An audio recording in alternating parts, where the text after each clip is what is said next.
Hey everybody, Marcus Crawford here with the Idaho Quadcopter channel. I have the Mavic 3 today, and we recently had a firmware update for both the app and the firmware of the drone. We'll call it a December surprise. We weren't expecting a lot of these features until January, but DJI gave them to us early. So let me look at the app real quick and tell you here. I'm looking at the picture that I have. You know, they included master shots, Hyperlapse, and FocusTrack. Now, FocusTrack is a program that it's a suite of features within the Fly app and the Mavic 3 that includes active track, spotlight mode, and point of interest mode. So we're going to mess around with that on this particular video, and subsequently on another video I'll take a look at the master shots that they added. Master shots are kind of handy, but I'll tell you the big one is this FocusTrack that they added. But the other thing is that they did that I think is important to a lot of people is that they added and I'm reading this off my camera, so that's why I'm looking down. Support to shoot RAW, and then of course added that you can adjust the EXP settings, which is important to a lot of people. I have to tell you, to me it was not that big a deal. But let's look at the firmware number 01.00.0400, which is different than the firmware number that a number of channels have already made videos on. So I'm assuming that they, you know, they already, DJI already updated since those folks made their videos. So anyway, talks about the FocusTrack again and the RAW format, and it says reduce video recording noise in ProRes. Well, I've just got the standard version, so that doesn't mean much to me. Reduced occasional vibration in aircraft arms. I have not seen that. In improved obstacle avoidance performance. Well, I'm all for that. And then improved hover stability. Now, people like my friend Ron Brown and other people have reported that they've seen the drone drifting a little bit in a hover. I haven't seen that, but I know enough other people have had that it was a deal, so I'm glad they fixed it. And then evidently some computers could not connect via USB, and some people reported abnormal colors. Let me turn one more page. I think there's one more bullet point. Oh, and fix some bugs for the remote controller, which I would say that's good. So anyway, that's about it. And like I said, what we're going to focus on here today is the FocusTrack version of it. Active track, point of interest mode, and spotlight mode, all of which are really, really handy features. They are available on the Air 2S, and I've used them on that before. I suspect with the 360 obstacle avoidance and some of the other features that they've added to this drone, it's going to have a more powerful CPU. I suspect that it'll all work even better. So let's quit messing around. Let's get this bird in the air. Okay, well, we're waiting for the drone to grab some satellites here. Let's talk a little bit about my choice of locations for this video. Now, originally, I had great plans when this firmware update came out. I thought, man, I'm going to go out to the Snake River Canyon, and I had a dirt track all picked out that I was going to drive down and use active track to follow me in my Tahoe. But last night we had some weather, and it got cold, and we got some snow. So that track that I wanted to go down is just a muddy mess right now. So I'm out at Heroes Park, which is not a bad place to be, and we can still check some of this stuff out. But it's not what I had originally chosen to do with this drone. So let's see here. Looks like we've got satellites now. Let's take a look at the safety menu, and we're on bypass, which is good, and 35 meters on return to home, and compass is normal, IMU is normal. We can look at the battery. Yeah, that's excellent condition, as we kind of thought it would be. So we're pretty much good to go there. Now, I flew this drone yesterday, and I had a an error on the obstacle avoidance system, so I'm kind of anxious to take off now and see what we got. So let's put this guy into video mode. Okay, we're in video mode. We're going to shoot in 4K 30 for the purposes of this video. So yeah, let's start recording now, and I don't see any reason why we can't take off. So let's go ahead and hit take off on the app, and we'll see here.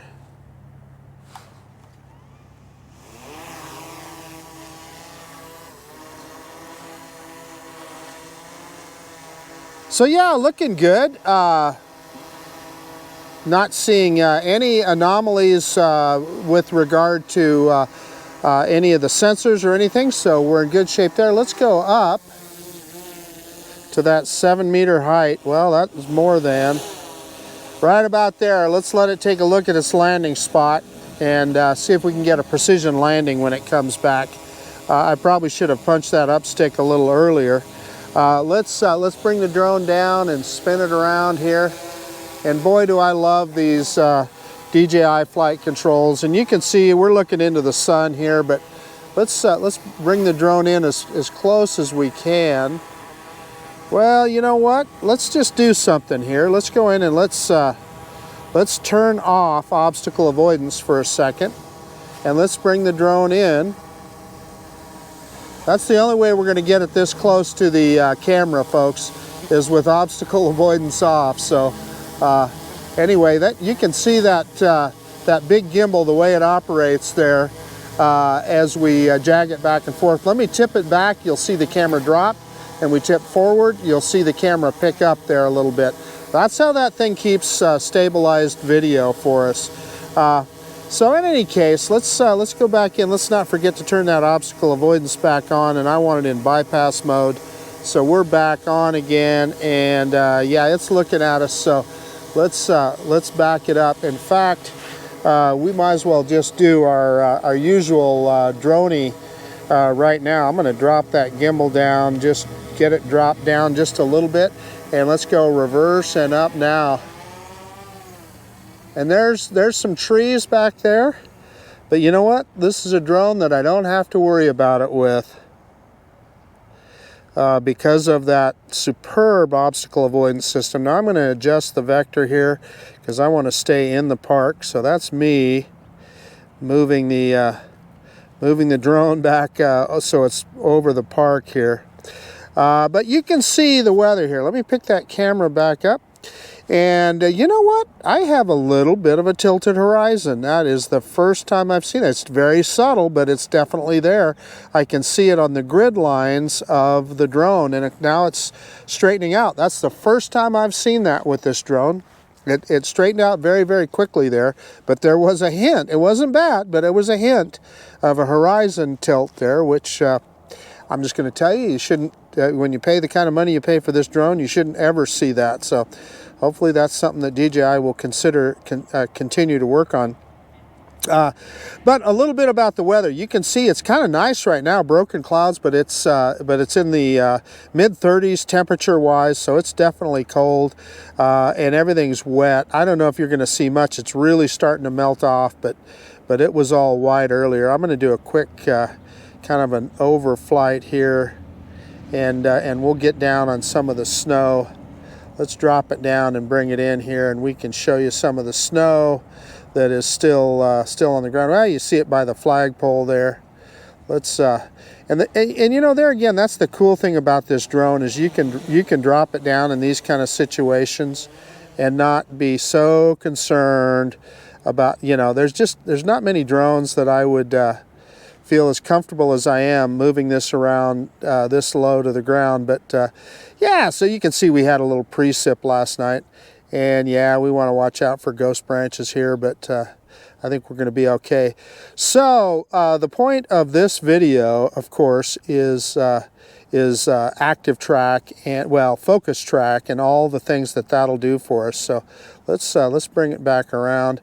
And boy, when I got here, there were no cars in the parking lot, and there definitely is now. So let's bring it back to us here, and let's get into that FocusTrack menu. In fact, I'll tell you, the first thing we're going to do is I am going to pick some altitude up and bring the drone around, and we're going to see if we can get it focused on my Chevy Tahoe, and we're just going to do a little drive around here. So this will be interesting.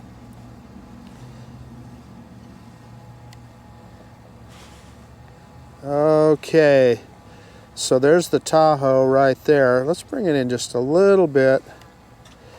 And so in order to activate FocusTrack, what I need to do is I just need to draw a square around what I'm looking at. And look, it recognized it as an automobile. So I'm going to put it in active track mode by clicking on that. And we're going to start from the rear here.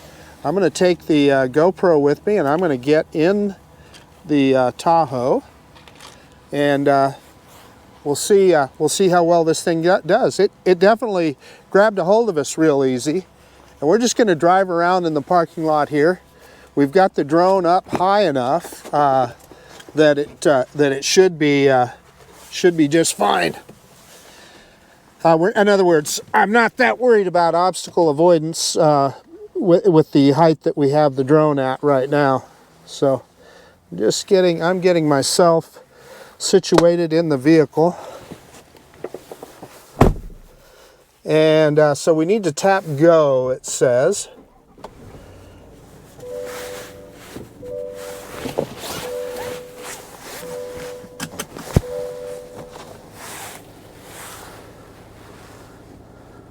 So active track.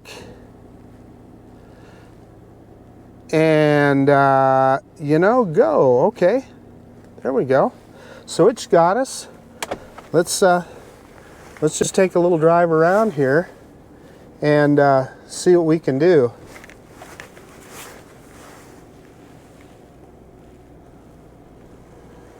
And the drone, it's definitely keeping us in center of frame.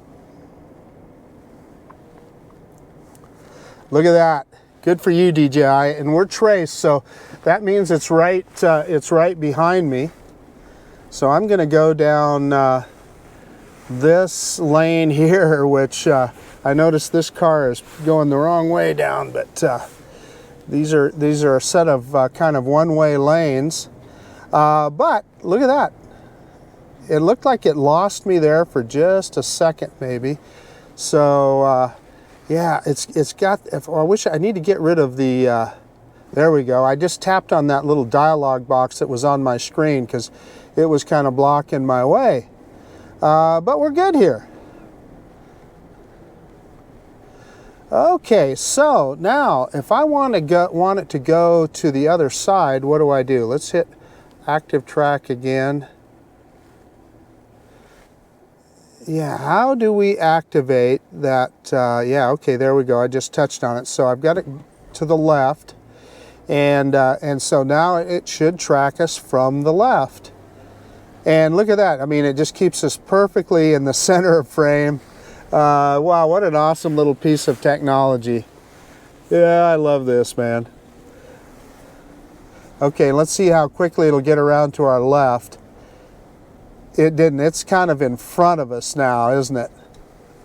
Yeah, now it's moving around, and as I turn here, let's see what it does. So yeah, it's kind of behind us. Let's see if it'll go to our, it should be following us from the left side. Yeah, and there it made its move. As soon as, it took it a second to figure out what direction I was going. And there it lost me behind that tree for just a second, but it picked me right back up. So let's see if we can get it to go in front of us here. Tapping on it again. Yeah, I'm struggling to get that menu up here, folks. Tapping on the car. Oh, there we go. It's right below it. So, yeah, so if I look, okay, so there's a little, whoop, nah, I don't know what I did there. There we go. So the little dot below it is where you have to tap. So I tap on that dot. I'm clicking front now. So let's see how quickly it'll move in front of us here. And that will mean the drone is flying backwards.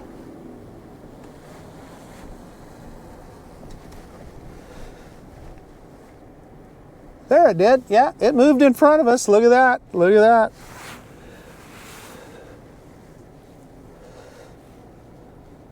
Okie dokie.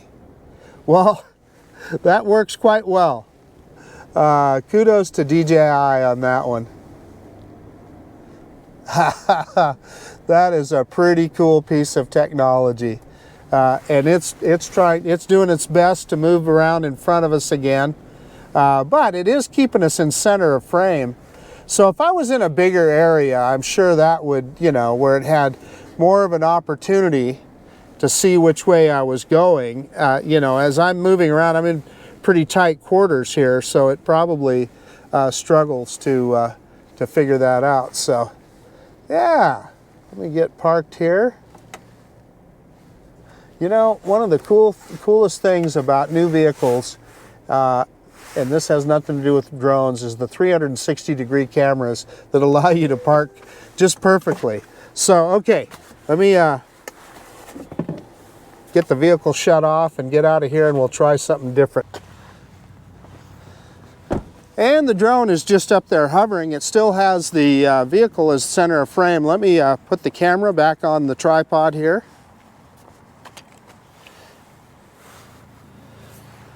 Now that wasn't as cool of a demonstration as I had in mind when I first decided to do this, but let's click stop now, and we'll take it out of active track. And notice that it still has the truck in spotlight mode, but so let's get out of that. We're going to do something completely different here. So one of the things that's going on, I'm going to turn the drone around and back it off here a little bit, and you can see the flag is at half mast because Bob Dole, Senator Bob Dole, passed away. He was a great American, and so in any case, let's see if we can set up the flagpole here as a point of interest. So I'm going to just try and draw a box around it, and we're going to go into point of interest mode. So I'm going to click on point of interest and click go, and the drone will it will settle on that and do a perfect orbit around. And yeah, so I see the point of interest was a little bit off. So I've had that happen before with other with my Air 2S. So we're going to stop that. We're going to try this again. So what I've found is often you have to kind of get, let's get out of that point of interest. You have to, sometimes it can be difficult to get it right on that spot that you want to set as your point of interest. So what I think I might do here is go on the ground here and see if I can set that spot right there as a point of interest. And we're going to go POI and go. And see, yeah, so that holds it a lot better. And then I can adjust the gimbal however I want, and I can move the speed up as well. So you know, you can't tell me that wouldn't be just an awesome feature, you know, for professional work or not, to be able to do a perfect point of interest around any object. Just that easy, and it's perfect, and you can adjust the speed. Let's go the other way. That was clockwise. Let's go, or that was counterclockwise. Let's go clockwise.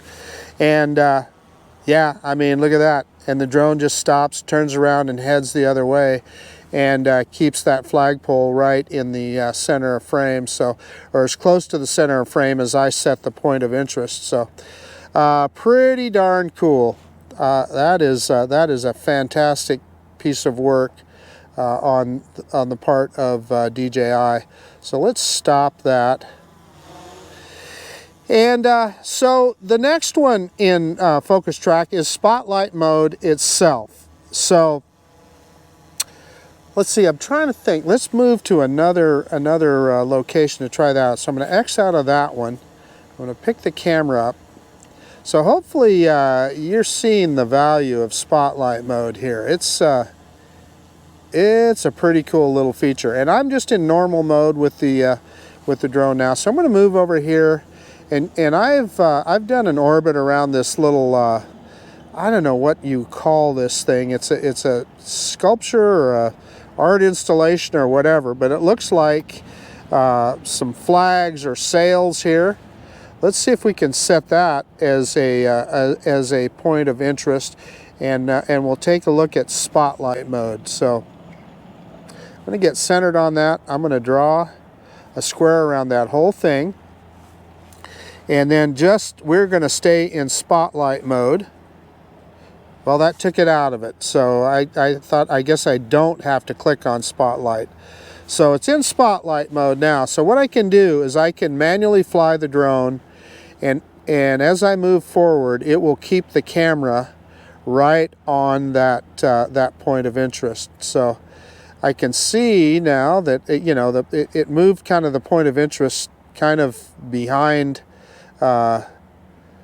Well, no, it's right on the sculpture. So as I move around it, and right now I am just using the right stick, and the drone is, and I'm going to back it up here, and you'll see the drone pick up the camera, and I can move then again around it counterclockwise. Let's go clockwise, and it will just keep it right at as the center point, the point of interest. So we can fly over the top of it. And all this flying I'm doing right now, I'm just using the right stick. And look at it, it's dropping the camera down, and as I fly over the top, look at it flip the drone around. And so like I'm full forward on the drone, it will not go over the top of it. So as I pull back though, look what it does. It picks that camera up. So yeah, pretty cool. And I think we can raise an altitude here too. So you can do some of those parallax moves that maybe you otherwise wouldn't be able to do.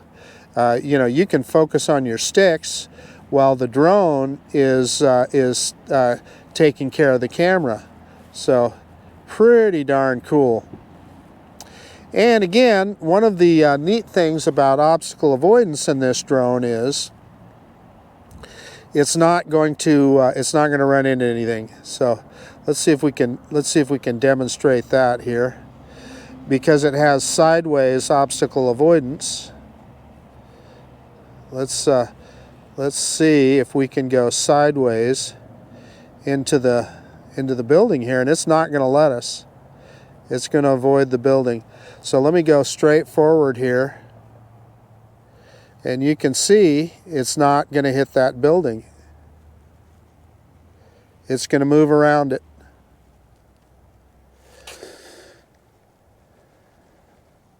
See if it'll move around. Should move around all these branches here. Yep, it did. And you can get quite close to something. So let's just back it off and pick it up here. And I don't have to worry about backing into another tree or backing into one of those flag poles or anything. You can focus on your shot. So that's the kind of thing that DJI does for us with this program. Man, I just love this. This is one of my favorite spots. And there again, I hear about people saying, well, these automated flight modes, professionals don't use them.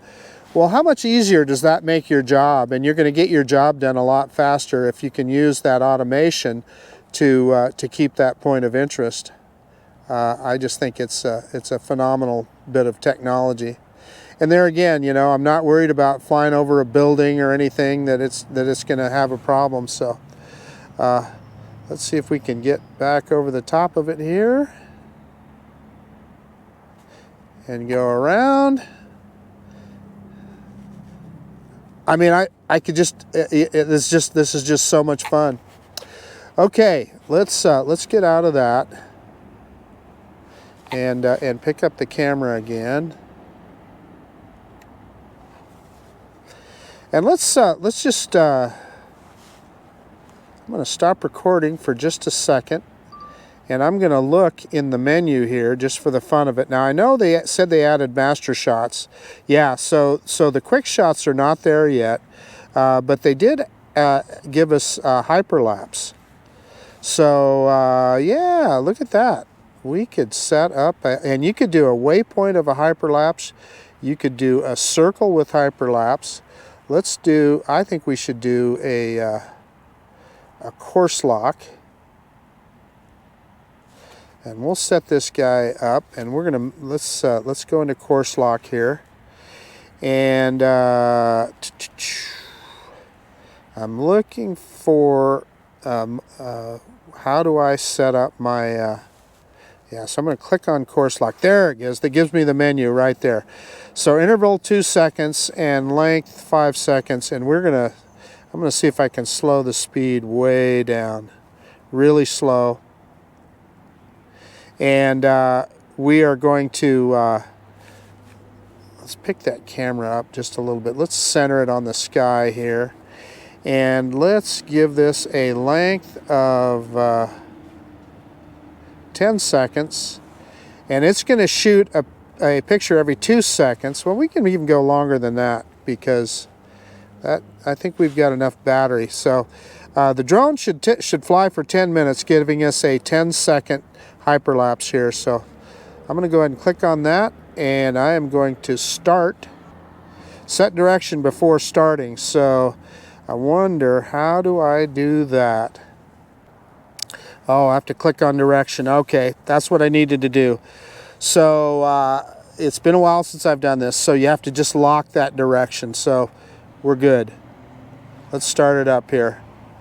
And the drone is going to just barely move through the sky here. And I wanted it to move pretty slow, so we'll let that go. I'm going to shut off the GoPro right now because there's no point in, I could probably think of something to talk to you about for 10 minutes, but I don't know.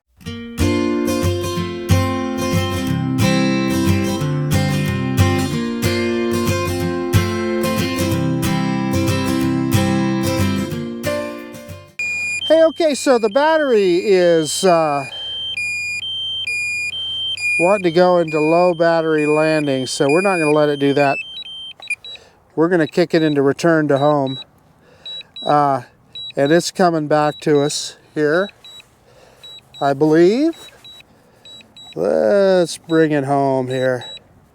I'm having to push up onto the stick because it's telling us that it's in a critical situation, but yeah, we're going to get it back over the top of us here. Before we do that, bring it on in here. Yeah, it wants to land.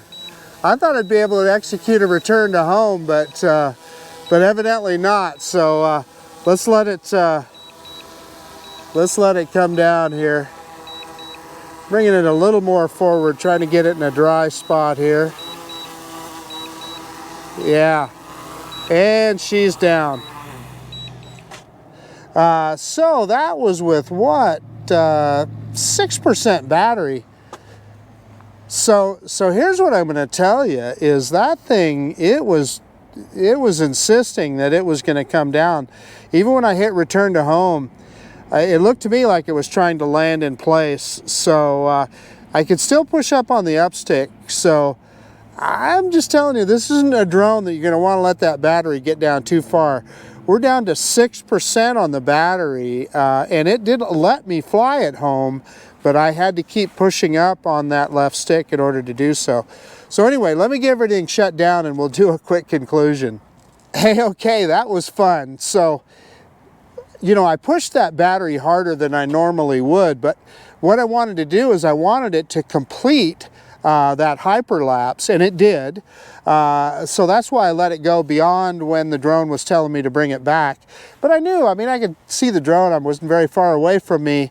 But what I found out is when it decided that it was going into emergency landing, it was just coming down. It would have landed wherever. Now, I was still able to push up on the stick and bring it back to me, which is what I did. and we landed with 6% battery. So evidently DJI has changed that algorithm to the point now that you know, when it tells you return to home, my suggestion is you probably do. You know, otherwise you're in a situation where you're going to be fighting the drone to bring it back to you. In any case, that was really fun. Now, I just thought the drone did just a fantastic job of active track when it followed my Chevy Tahoe around the parking lot here. It was perfect. You know, what I'll say this is it doesn't move around as quickly as, like, you know, I fly the Skydio 2, and man, when you change the attitude on it, when you tell it where you want it to track you from, it just instantly zooms in that situation. This guy takes a little bit more time, and I'm not saying that's a bad thing, and in fact, in some ways that can be a good thing because it's going to get you more cinematic shots. And had I been in a bigger area and given the drone more of a chance to see the direction I was going, I think we would have seen some quicker transitions there. But then spotlight mode, you know, we did the, you saw me spotlight on the little sculpture there, or whatever you want to call it, where that looks like the sails or flags or whatever they are. And we were able to move the drone all around it, and the camera just kept it in center frame. And then with the 360 obstacle avoidance on this guy, you don't have to worry about backing it into a building or into a tree or anything. It's going to avoid all that. So, I mean, that's just a phenomenal feature. And again, I said it while I was talking about it, but you know, they talk about how these automated flight modes are just for, you know, guys like me, not for professionals. I'm telling you, if you're a professional out there getting a shot, why wouldn't you take advantage of something like that to allow you to fly the drone rather than worry about where the gimbal was pointing? And then we also did the point of interest mode, which is another one that is just so handy. But you can do a perfect orbit around your point of interest, and you can adjust the parameters. You can back it up, you can move it higher, lower, whatever you want to do. I'm just telling you, that is a great feature, and it is a feature that's available on the Air 2S as well. This guy with a little bit more powerful processing in the 360 obstacle avoidance just gives you a little bit more confidence when you're using those features. So yeah, and then you know, you guys will have seen how the Hyperlapse looked there. I had it just moving forward very slowly, and I was hoping for some cloud movement. It didn't look like those clouds were moving that fast, so you guys will have already seen it. Hopefully that looked good. But anyway, that's about it. This is Marcus Crawford with the Idaho Quadcopter channel out, and if you like this kind of content, please consider subscribing to my channel. And most of all, I really do appreciate you taking the time to look at this video. And heck yes, we'll see you on the next one. The DJI Mavic 3, man, I'm just loving this thing. See you guys later.